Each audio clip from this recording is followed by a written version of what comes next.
If we want to change our lives, we're often told that we need to make huge changes or even travel across continents. But what if I told you you could just make small tweaks into your little habits every single day?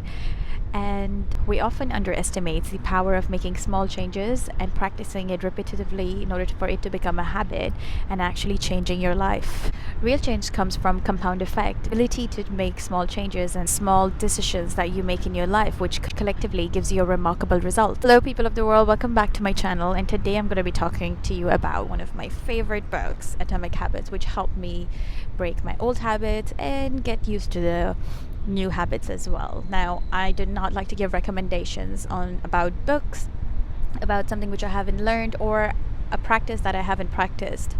And if it hasn't worked on me, I genuinely think I would like to give my audience something that has actually worked for me, and I would want it, and I hope it really helps you guys as well. Through examples of business, education, psychology, and neuroscience, this book explains the science and the practical implications of how tiny habits can make a huge difference in your life and can lead to much happier, productive, and healthier lives. There's some key takeaways that I found in these books, and I personally tried it on my life, and it feels amazing, and I would like to share it with you. There's some key takeaways that I found in these books, and I personally tried it on my life, and it feels amazing, and I would like to share it with you. We talk about my favorite one, and it is something I tell everyone: the power of 1%. Second, why should we screw goals and focus on systems? Thirdly, it's all about identities and all about outcomes. And finally, we look at what our boy James calls the 4 fundamental laws of behavior change. Honestly, what does that 1% mean? Compounding can be amazingly powerful and beneficial for you, both positively and negatively. You can just get 1% better each day of the year. By the end of the year, you will become 37 times better. If we get 1% worse every single day, by the end of the year, you're almost down to 0. As James says, habits are the compound interest of improvement. Habits don't seem to make much difference on a given day, but the impact of making those little changes over time results into an enormous, remarkable result. As humans, we just don't think about these habits because it takes so long for it to articulate and see results. We often tend to want quick and instant results, but life doesn't happen that way. We're so used to our modern society that we require instant gratification, instant results, and when we don't get them, we're just saying that it will just not work out for you, and that this whatever the thing you're trying is not working out for you, so you tend to forget about it and not continue. Slow transformation allows the bad habits to come back again, and in order to break these bad habits, we follow a different rule. Equally, these small habits come back again, and then we start following the 1% of the bad habits, and that's how you fall back into your previous bad habits again. But we don't need to go that way. We're moving forward.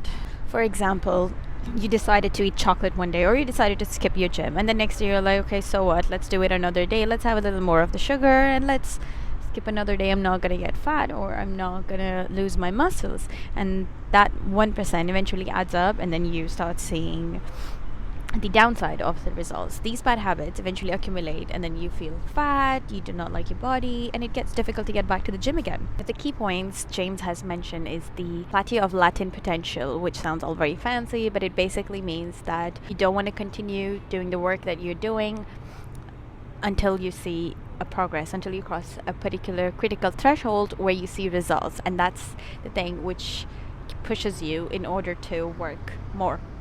We expect progress to be linear, but the key aspect of any compounding process is that the results are delayed. So initially, when you don't see any results, when you don't see any progress happening, what happens is more often people tend to give up, and people tend to give up because they're not getting the results they wanted, while in reality, you need to work on it consistently, and you will eventually get the results. Remember, you are always rewarded for all the hard work that you work on. As you can see from this graph, that it takes time to build a habit, and over time you get remarkable results. And trust me, trust in the process, and it will work out for you. Key point number 2 from the book is to screw goals and follow the system. Everybody wants to achieve the same goals. Everybody wants to land that job. Everyone wants to be rich. Everybody wants to get the gold medal in the Olympics. So therefore, A goal does not define a person's identity. For example, achieving a goal is just a momentary change. You might just be able to get yourself to clean your room, but your room is going to get dirty again if you did not get rid of your bad habits. So actually, you need to systemize certain things to restrict our happiness. It is so clear that we restrict our happiness until we have reached our milestone and until the next one. Finally, the goals are in odds and long-term process. Like for me, making videos on this YouTube channels, I am not trying to achieve like 1 million subscribers by next year. I mean, what's the point? You don't know. Well, everyone is trying to achieve 1 million subscribers by next year, but it's just, I did not think I make my videos because of that. I make videos because I truly enjoy it. I love talking to the camera, and I would love to share whatever knowledge I have with other people and create a community and inspire whoever I can, if I can. Now that we have seen why systems are so important, another key important quote that is very important from this book is that identity change is the North Star of habit change. Process related to our habits and systems, and finally identity, which is related to our beliefs. We have got outcomes on the outside concerned with changing the results. Most of us work from outcome to identity rather than the identity to an outcome. James says the ultimate form of intrinsic motivation is when the habit becomes our identity. Another example that resonated to me is that I want to maintain a healthy lifestyle and a healthy body and look good and feel good about myself. So I decided that I will eat healthy food. I'll regularly go to the gym. I practice meditation and I practice yoga, all for me to feel good. And one day I'm gonna look like Beyonce, as hot as ever. How do we build these small habits, and how do we actually overcome the difficulty? I'm glad you asked. So let me tell you, there are 4 stages to do this. Cue, crave, response, and reward. The cue triggers the brain to initiate an action. The craving provides the motivational force. Response is the action for an habit to perform. And the reward is the end goal. The next one is the 4 laws of behavior. The number 1 is make it obvious. Recently, I was falling sick quite often, and it is quite rare.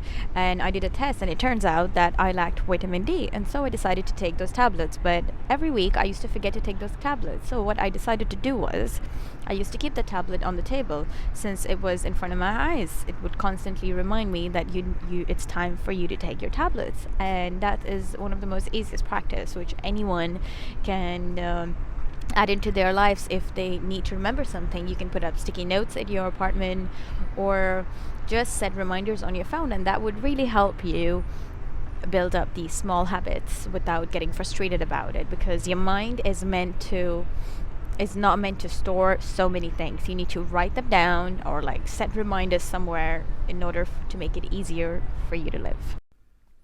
The second one is make it attractive, and the third one is make it easy.